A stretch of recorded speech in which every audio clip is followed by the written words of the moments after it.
us that all of us should be willing to go down for. And that's the American cause. Barry, come on. Come on, Barry.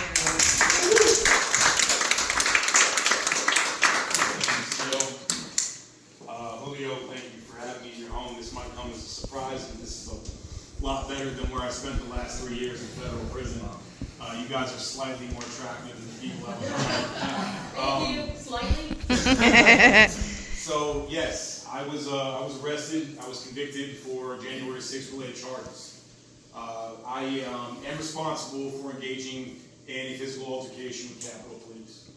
What happened that day was something that I never thought in a million years that I would ever experience. I went to January 6th for one reason and one reason only, and that was to protect Trump supporters from what would be their last brouhaha, going back to their vehicles and stop them from being attacked by left-wing radicals and Antifa. It's what I love to do. God had different plans that day. I cannot deny that God had his hand on January 6th, and I know this to be solidified fact when I watched Donald Trump's head, just like all of you, be turned 1 inch in the right direction, and his life was saved. That was divine intervention.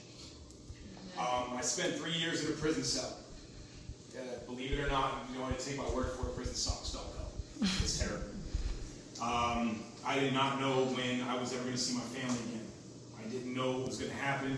When I first got arrested, they were trying to get me to sign a plea for 15 years. They were arguing for 9.5 years at my sentencing. I was sentenced to 5 years.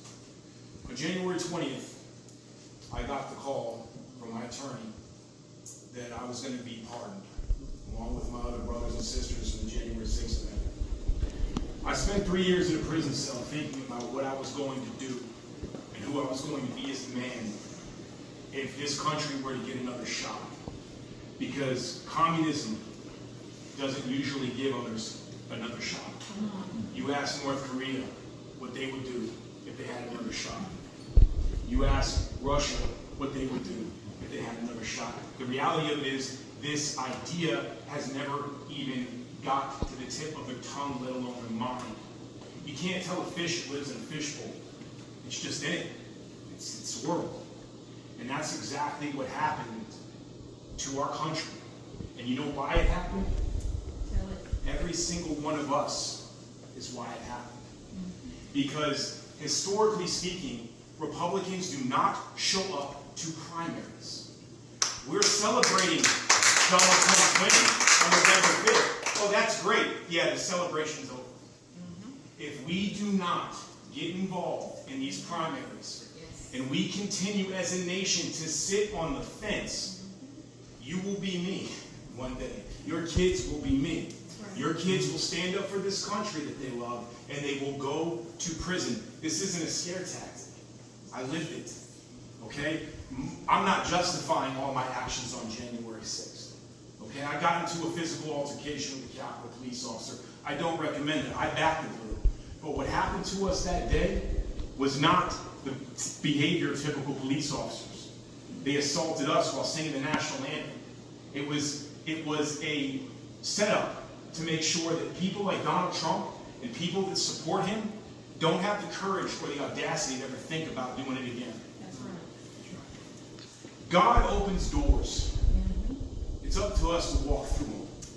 He showed us his hand when he turned his head and spared his life.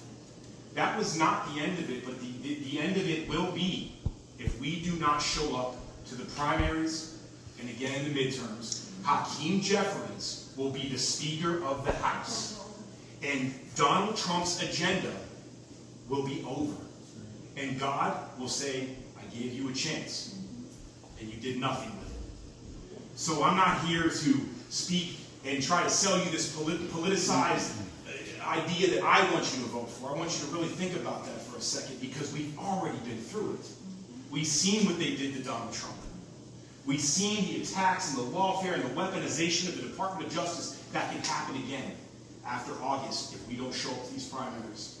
And we all sit back and we sit on the fence. Let's see who's going to win. Let's see who's going to pull ahead, who's going to raise the most money, and we sit on the fence. But you know what sitting on the fence does? It makes you an easy target. And communists are always shooting. So what I'm proposing today, right now, is to get off the fence. I would not be here after spending 3 years in federal prison and backing and working diligently to get this woman elected if I did not truly believe in my heart that she was the right person for the job. And so with that, I'm going to leave you. I love you guys. We are American. We are a family, whether we know each other or not. But that chance will be over like that if we do not continue to take back this country under the lead of Donald Trump.